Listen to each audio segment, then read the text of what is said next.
Picture the richest man in a Papua New Guinea highland village, centuries before any coin ever reached these mountains.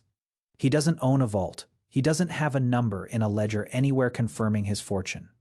What he has is pigs. Hundreds of them, technically. Except he doesn't actually keep most of them himself. He has already given them away, on purpose, in carefully staged ceremonies to dozens of other men in dozens of other villages. Each gift creating a debt, each debt creating a follower, each follower adding to something no coin could ever buy directly. The number of people who owe him. He is by every meaningful measure his society recognizes extremely rich, and he might not have a single pig standing in his own yard by the end of the year. For almost all of human history, wealth had nothing to do with money, because money, in the form we understand it now, mostly didn't exist yet. So what did it mean to be rich in a world with no currency to measure it? The answer is stranger and considerably more human than anything you'll find printed on a coin. Let's start by throwing out the modern definition entirely because it will actively mislead you here.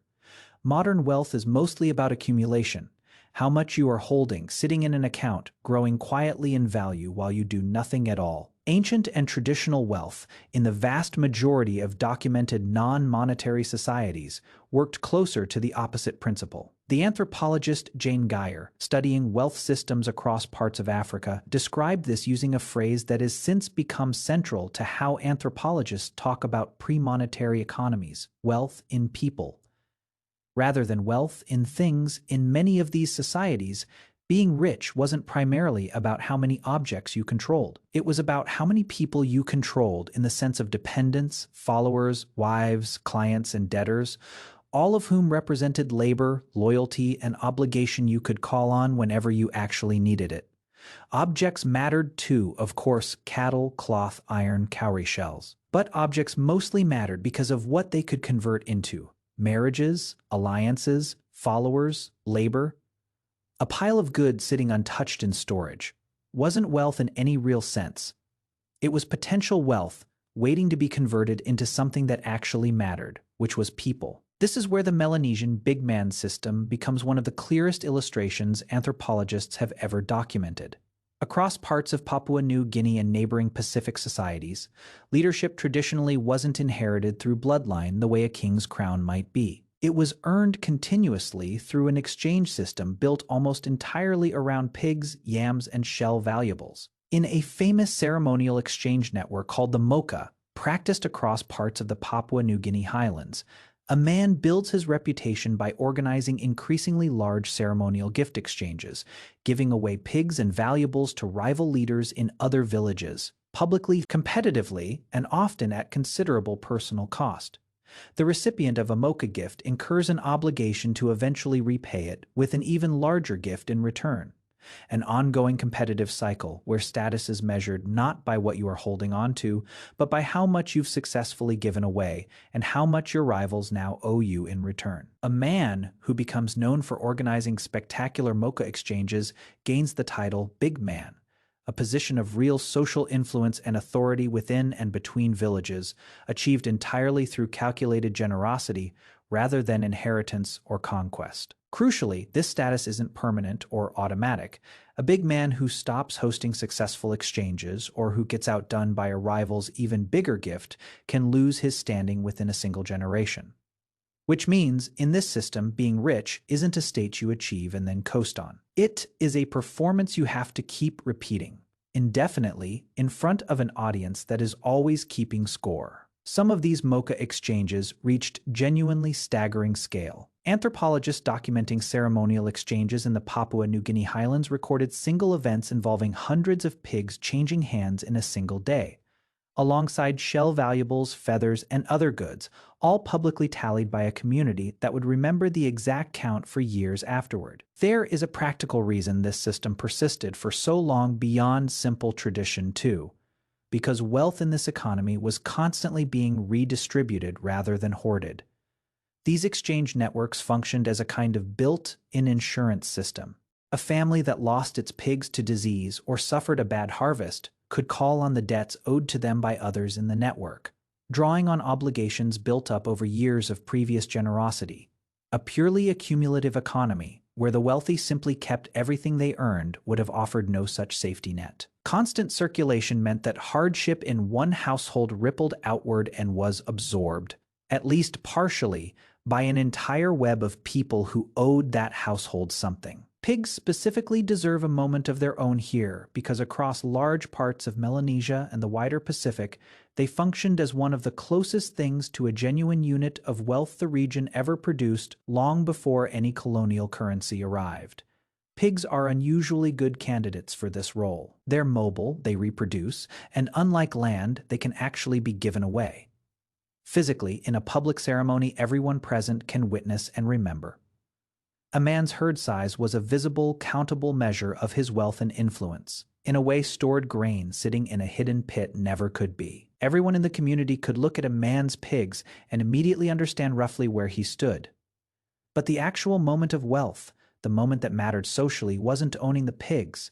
It was the moment of giving them away, publicly at a feast, in front of witnesses whose memory of the event functioned as the permanent record modern societies keep in a bank ledger instead. There was no coin changing hands. There was something arguably more binding. A village full of people who had personally watched the exchange happen and who would remember exactly who owed whom for years afterward. Marriage itself functioned as one of the largest wealth transactions in many ancient and traditional societies, and it rarely involved anything resembling a simple purchase. Bride wealth, sometimes called bride price, a practice documented across large parts of Africa, Asia, and the Pacific, involved a groom's family transferring cattle, goods, or other valuables to the bride's family as part of formalizing a marriage. This wasn't the outright purchase of a person, the way the phrase can sound to modern ears.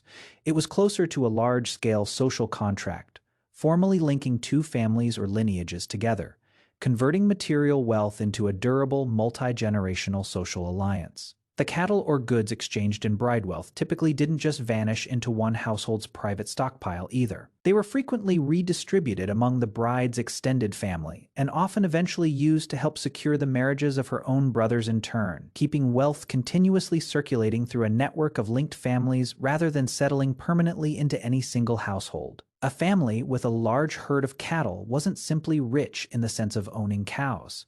They were rich in the sense of holding the raw material for future alliances, future marriages, future obligations, cattle functioning less like a modern bank balance and more like a stockpile of potential relationships waiting to be activated. Land and territory represented another major axis of ancient wealth, though its logic often worked differently than modern property ownership.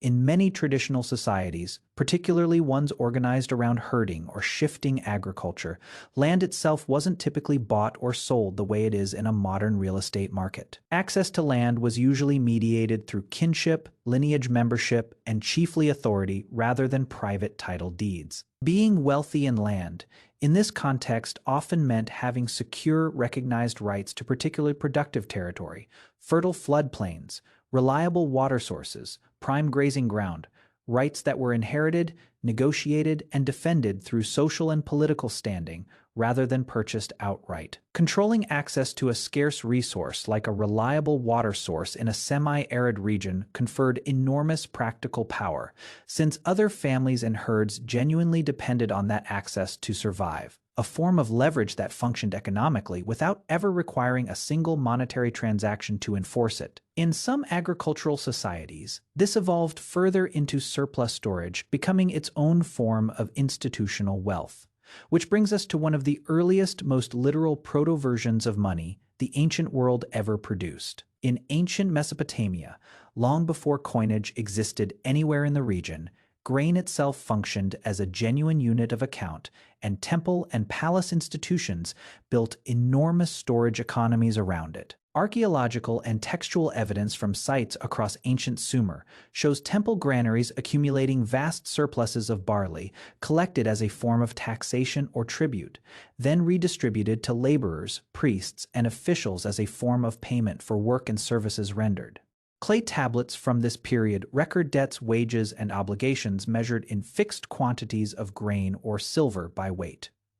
A genuine accounting system, remarkably sophisticated in its record-keeping functioning centuries, before anyone in the region minted an actual coin. Being wealthy in this context increasingly meant controlling institutional surplus, the granaries, the storage capacity, the ability to feed large numbers of laborers or soldiers through a lean season when smaller households couldn't. This represents a genuine bridge between the older wealth in people systems and the eventual invention of formal money. An early form of accounting, precise enough to track debts and obligations numerically, built around a physical commodity grain rather than an abstract token. Decades or centuries before coinage would formalize the concept further, prestige goods form another entire category of ancient wealth, valuable specifically because of how far they'd traveled and how difficult they were to obtain, rather than for any practical use at all. Exotic feathers traded across enormous distances in parts of the Pacific and the Americas functioned as high-status wealth items precisely because of their rarity and the sheer distance and difficulty involved in acquiring them. Shell valuables similarly moved along long-distance trade networks across parts of Melanesia and Aboriginal Australia, accumulating prestige the further they traveled from their point of origin. Value tied directly to distance and scarcity rather than material usefulness. Owning or displaying one of these objects functioned as a visible, socially legible signal of a person's far-reaching connections and trading relationships, a kind of ancient conspicuous consumption that communicated status instantly to anyone who recognized what they were looking at. Crucially, these objects typically didn't stay in one place for long either. Like pigs in the Mocha system or cattle in bride wealth exchanges, their real social value came from continuing to circulate, being given, received, and re-given, each transfer adding another layer of remembered obligation to their history. A prestige object that never moved was, in a strange sense, wasted wealth potential status sitting frozen, instead of being actively converted into relationships and influence. There is a subtler kind of wealth worth mentioning too, one that leaves far less archaeological evidence behind, but mattered enormously in many traditional societies. Knowledge itself. In numerous Aboriginal Australian communities, specific songs, ceremonies, and associated ritual knowledge were, and in many cases still are, owned, in a real and recognized sense, by particular individuals, families, or clan groups, with strict social rules governing who could perform them, teach them, or pass them on. Among some Pacific Northwest Coast peoples, specific ceremonial rites, including the right to perform certain dances, use particular crests, or tell certain stories, functioned as genuine inherited property, transferable through specific formal social processes, not simply available for anyone to use freely. This kind of intellectual wealth could be every bit as valuable and every bit as jealously protected as physical goods, conferring real status and authority on whoever legitimately held the rights to it. Unlike pigs or cattle, this form of wealth couldn't be stolen in any straightforward physical sense. It had to be transmitted, formally, through recognized social channels, which made the people who controlled access to important ceremonial or practical knowledge quietly powerful in ways a simple inventory of physical possessions would never fully capture. Step back across all of these systems: Melanesian big men, African bride wealth, Mesopotamian grain temples, Pacific prestige shells, Aboriginal ceremonial knowledge, and a single underlying pattern starts to repeat itself. In almost none of these societies was wealth primarily about static accumulation, quietly sitting in storage, doing nothing. It was almost always about conversion and circulation, turning pigs into obligations, cattle into marriages, grain into loyalty, prestige objects into relationships, knowledge into authority. The actual richest people in most of these systems weren't the ones hoarding the most goods in a private store. They were the ones who had successfully converted the most material wealth into networks of people who owed them something. Followers, in-laws, debtors, allies, a kind of wealth that dies the instant you try to lock it away and stop using it. Money, when it eventually arrived in most of these regions, didn't really invent a new concept. It simply gave people a far more portable, far more easily countable way of tracking something ancient humans had already been carefully tracking for millennia, using memory, ceremony, and reputation instead of metal or paper. So how did ancient humans get rich without money? They got rich by giving things away strategically, publicly, and often expensively, converting pigs and cattle and grain and shells into something no coin has ever managed to directly replicate, a network of people bound to you by memory and obligation. They got rich by understanding, long before any economist wrote it down, that wealth sitting idle in storage is just potential, and that potential only becomes real power once it starts moving through other people's hands. A big man's pigs, a father's cattle waiting to become his daughter's marriage, a temple's grain waiting to become a laborer's wage, a shell necklace already carrying the memory of every hand it had passed through on its way to yours. None of it needed a coin to work. It needed something humans have always been extraordinarily good at, remembering exactly who gave what to whom and trusting, often correctly, that the debt would eventually find its way back around. We didn't invent wealth when we invented money. We just found a way to write it down.